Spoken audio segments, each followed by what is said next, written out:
এখানে চলছে ছাতু তৈরি, খুবই সুন্দর একটি প্রক্রিয়া। বেশি করে পিঁপড়ের ডিম দিয়ে জোর জোরে করে ছাতুগুলো তৈরি করে নেওয়া হচ্ছে। ছাতু তৈরি করার পর লাড্ডু বানানো হয়েছে। এই লাড্ডুটি নিক্ষেপ করার পর কিছুক্ষণের মধ্যে আমাদের মাছ হিট হয়ে যায়।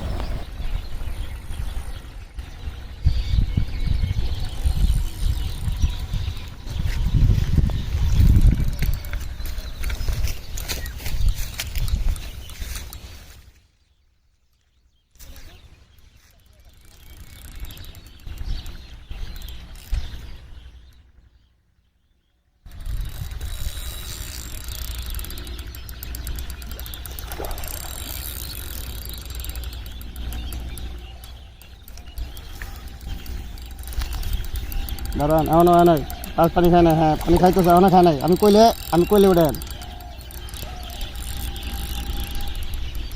না, আমি কইলে এমন পানি খায় নাই। হ্যাঁ লয়ে এলন, অনেক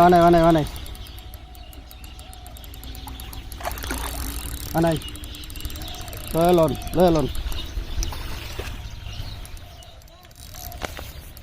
কাতল